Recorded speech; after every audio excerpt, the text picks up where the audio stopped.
ایک ماسٹر کی ہے جس سے کامیابی کے دروازے کھلتے ہیں. یقیناً اللہ کی مدد سب سے بڑی چیز ہے، لیکن بطور ذریعے کے طور پہ ایک ماسٹر کی ہے. اور جو ماسٹر کی تعلیم ہمیں ہمارے دین نے دی، پہلی آیت، پہلی وحی نازل ہوئی وہاں سے. وہ کیا چیز ہے؟ اقرا. مطلب کہیں پہ ناکام ہوئے تو نالج حاصل کرو، علم حاصل کرو. اللہ کے رسول صلی اللہ علیہ وسلم نے ہمیں سکھایا دعا، اللہم انی اسألک علما نافعا، اے اللہ تجھ سے مانگتا ہوں نفع والا علم. جو نفع والا علم ہے ہمارا علم ہے، ابن ماجہ کی حدیث ہے. اسی طرح مسند احمد میں حدیث ہمیں ملتی ہے کہ بدر کے جب قیدی پکڑے گئے تھے، بدر کی جنگ کے اندر جو مارنے کے لوگ آئے تھے، دشمن، ان میں سے جو قید ہوئے تھے، اللہ کے رسول صلی اللہ علیہ وسلم نے انہیں ایک آفر دیا. کیا آفر دیا؟ ان یعلموا اولاد الانصار الکتابۃ، کہ تم لوگ انصار کے بچوں کو لکھنا پڑھنا سکھاؤ. تم ہمارے انصار کے بچوں کو، اتنے بچوں کو سکھاؤ، فری ہو جاؤ گے. اتنے بچوں کو تم لکھنا پڑھنا نہیں آتا، ایسے بچے ہم تمہیں دیں گے، وہ بچوں کو تم لکھنا پڑھنا سکھاؤ. اتنے بچوں کو لکھنا پڑھنا سکھا دیے، اب آزاد ہو گئے، جاؤ. نبی صلی اللہ علیہ وسلم نے ایسے لوگ جو مارنے کے لیے آئے تھے، جو دشمن تھے، ان کو ٹیچر بنا دیا. ان کو کیا کیا؟ ٹیچر بنایا کہ تم اتنے بچوں کو سکھاؤ. مطلب دشمن کے بھی علم سے فائدہ اٹھایا. تو ہمیں ہمارے دین نے یہ سکھایا. اب میرے بھائیوں، یہاں کیا معاملہ ہوتا ہے؟ اکثر لوگوں کا معاملہ یہ ہے کہ زندگی کے 20-21 سال تک جتنا علم حاصل کیا، اس کے بیسس پر، اس کی بنیاد پر 60 سال کی زندگی بتاتے ہیں. ہاں، 60 سال جتنی بھی اللہ نے سال رکھی ہے وہ اس کی بنیاد پر.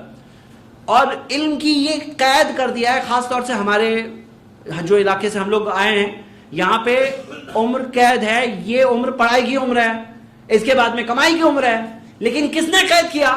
علم نافع، فائدہ مند علم حاصل کرنے کی عمر کس نے قید کر کے دیا ہے؟ یہ فارمیٹ کس نے بنایا؟ ہم نہیں مانتے اس فارمیٹ کو، ہم نہیں مانتے. ہمارے نزدیک تو علم کی فضیلت ہے، اور سب سے اہم علم دین کا علم ہے، سب سے اہم علم آخرت کا علم ہے، کوئی شک نہیں. لیکن اس میں یہاں یہ بات ختم نہیں ہوتی ہے کہ جو کچھ ہم کر رہے ہیں اپنے حلال مقصد کو حاصل کرنے کے لیے، حلال روزی حاصل کرنے کے لیے، زندگی میں خیر و بھلائی حاصل کرنے کے لیے، وہ چیز کے لیے علم نہ حاصل کرو، علم نافع یہ نہیں آتا ہے. تو میرے بھائیوں، یہاں کیا معاملہ ہے کہ سیکھنا. اب آپ سب کے سامنے بات رکھ رہا ہوں، یہ کلچر ویسٹ میں آ گیا، جبکہ وہ اسلام کی سکھائی ہوئی بات ہے کہ وہاں پر آدمی 40 سال کا ہو گیا، 50 سال کا ہو گیا، ڈگری کر رہا ہے. بولے ابھی تم ڈگری ابھی کر رہا ہے. تو علم کی اہمیت کیا ہے؟ آپ کی شادی ہو گئی تو کچھ لوگ بولتے ہیں شادی کے بعد کہاں پڑھائی ہوتی ہے. یہ چیز کی وجہ سے لوگ شادی لیٹ کرتے ہیں، 25-30 سال کے ہو جاتے ہیں، شادی نہیں کرتے ہیں کیونکہ پڑھائی چل رہی ہے، ماسٹرز چل رہا ہے، یہ چل رہا ہے. حالانکہ یہ بات بالکل غلط ہے. اسلام نے تو یہ سکھایا کہ جلدی شادی کراؤ. اب جلدی شادی کراؤ مطلب شادی کے ساتھ بچوں کے ساتھ بھی پڑھائی ہوتی ہے، بلکہ اور اچھی پڑھائی ہوتی ہے. تو میں آپ سب کو بتاتا ہوں کہ زندگی میں اللہ نے آپ کو جو کچھ بنایا، علم نافع، فائدہ مند علم حاصل کرو. اور آج علم کے ذریعے بہت کامن ہے. سب سے بڑا فائدہ آپ کا دین کے علم ہے، اس میں کوئی شک نہیں. لیکن جو آپ کا بزنس کا ٹائم ہے، ورکنگ کا ٹائم ہے، اس میں تھوڑا ٹائم آپ کی نالج امپروو کرنے کے لیے ہونا چاہیے. کہ کوئی بزنس کر رہے ہو، اب یہاں کیا ہوتا ہے کہ لکیر کے فقیر ہوتے ہیں کئی لوگ، بس وہی لکیر ہے اسی کے فقیر، اس سے آگے بڑھتے ہی نہیں ہے. تو یہ ہونا کیا چاہیے؟ سیکھو علم نافع. اقرا پڑھتے ہیں، اقرا کیا ہے؟ اقرا پڑھو. اور پتہ ہے آپ کو میرے بھائیوں، آج ایسے ذریعے آ چکے ہیں. ایک مثال دیتا ہوں، ایڈ ایکس نام کا ایک ایپ ہے، اور ایسے بہت سارے ایپس ہیں. اس میں دنیا کی سب سے ٹاپ یونیورسٹیز، ہاں، ہارورڈ، آکسفورڈ وغیرہ، آپ جو بھی بیسٹ یونیورسٹیز ہیں، وہاں کے کورسز آن لائن ملتے ہیں، فری میں کرو کورس. ڈگری چاہیے تو پیسے دینے پڑیں گے، ڈگری نہیں چاہیے، صرف علم چاہیے تو فری میں کورس کرو، نو پرابلم. تو میں خود ایک کورس کر رہا ہوں کیونکہ مجھے خود اپنے کام میں محسوس ہو رہا ہے کہ نہیں، میرے اندر یہ چیز کا علم نہیں ہے. جو آج 41 ایئرس کی عمر ہو گئی، لیکن میں کورس کر رہا ہوں ابھی بھی. تو کیوں کر رہا ہوں؟ اور جو ہم سب کو کرنا چاہیے، دیکھنا چاہیے کہ بھئی یہ چیز میں مشکل آ رہی ہے، یہ چیز میں ناکام ہو رہا ہوں میں، اب اس کے اندر علم نافع چاہیے مجھے. اور وہ علم نافع کئی بار ماسٹر کی ہوتی ہے. کئی بار کوئی چیز میں آدمی فیل ہوا نا، اس کو جب نالج ملتی ہے اس چیز کے اندر، وہ علم ذریعہ بنتا ہے کامیابی کا. دیکھو کیا ہے نا، کامیابی اللہ کے ہاتھ میں کہ نہیں، لیکن اللہ تعالیٰ نے سسٹم رکھا ہے. کچھ دنیا میں سسٹم رکھا ہے. بارش آتی ہے تو بادل آتے ہیں، پھر بارش آتی ہے. ایسے بھی بارش اللہ بھیج سکتا ہے، بغیر بادل کے بارش بھیج سکتا ہے. لیکن اللہ تعالیٰ نے سسٹم بنایا کہ بادل آئیں گے، بادل اس طرح سے ٹکرائیں گے، اس میں سے بارش نکلے گی. تو یہ سسٹم بنا ہوا ہے، وہ سسٹم کو توڑنے کی کوشش مت کرو. اللہ چاہے تو بھیج سکتا ہے بارش. بہت سے لوگ کیا ہے نا کہ میرے پاس بادل تو نہیں ہے لیکن بارش چاہیے اللہ. ہاں، تو آپ کے پاس جو چیزیں ہیں وہ ہے یا نہیں ہے؟ مثال کے طور پہ کوئی چیز میں آپ ناکام ہوئے نا، ابھی تو سیکھو. ابھی تو سیکھو.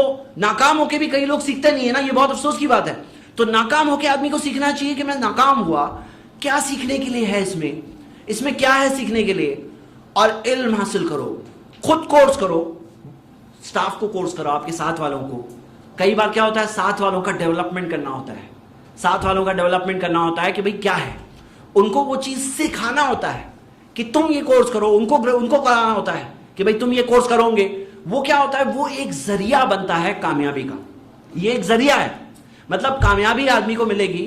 مثال کے طور پہ ایک کارپینٹر ہے, ایک مثال دے رہا ہوں, وہ کارپینٹر ہے, وہ ناکام ہو گیا کارپینٹر کے طور پر, اس کو بزنس نہیں مل رہا ہے, اس کے پاس کھانے پینے کے پرابلم ہو گئے. اب آدمی بیٹھ کے بولے اپنے نصیب کو کوسے, تو کچھ نہیں سیکھنے والا ہے. اسے سیکھنا چاہیے کہ کیا چیز ہے مارکیٹ میں, لیٹسٹ چیز جو مارکیٹ میں چل رہی ہے, جو چیز کا میں ماہر بن جاؤں. ماہر مطلب اسلام نے یہ نہیں سکھایا کہ تم پیچھے والے رہو, نماز پڑھنے جاؤ سب سے آگے کی فرسٹ صف میں پہنچو, یہ سکھایا گیا ہمیں. صدقہ دو, ایسے صدقہ دو کہ سیدھا ہاتھ کیا دے رہا ہے الٹے ہاتھ کو بھی پتہ نہ چلے, تو اللہ کے عرش کا سایہ ملے گا. جو چیز کر رہے ہو, المحسن یحب الاحسان, اللہ نے کہا, اللہ کے رسول صلی اللہ علیہ وسلم نے فرمایا, اللہ کے ناموں میں سے نام ہے المحسن. محسن کا مطلب ہے احسان کرنے والا. احسان کرنے والا احسان کو پسند کرتا ہے. احسان کسے کہتے ہیں, مطلب جو کر رہے ہو بیسٹ کرو, جو کر رہے ہو بیسٹ کرو. کارپینٹر ہو بیسٹ کارپینٹر بنو, پڑھائی کر رہے ہو بیسٹ پڑھائی کرو, مینیجر ہو تو بیسٹ مینیجر بنو, اور جھاڑو مارے ہو تو بیسٹ جھاڑو مارو. اللہ کو پسند ہے, ان اللہ جمیل ویحب الجمال, اللہ خوبصورت ہے, خوبصورتی کو پسند کرتا ہے. خوبصورتی کو پسند کرتا ہے مطلب کون سی خوبصورتی, چمڑی والی خوبصورتی نہیں. کون سی خوبصورتی کو اللہ پسند کرتا ہے, مطلب جو چیز ہو وہ بدرجہ کمال ہو. ایمان ہو تو خوبصورت ایمان, نماز پڑھو تو خوبصورتی سے نماز پڑھ رہے ہو, صدقہ دے رہے ہو خوبصورتی سے دے رہے ہو, مینیجر ہو تو خوبصورتی سے مینیج کر رہے ہو, جھاڑو مار رہے ہو تو خوبصورتی سے جھاڑو مار رہے ہو. جو چیز کر رہے ہو بیسٹ درجے پہ کر رہے ہو, تو اللہ کو یہ بہت پسند ہے, اور پھر اس کو اللہ رزلٹ دیتا ہے.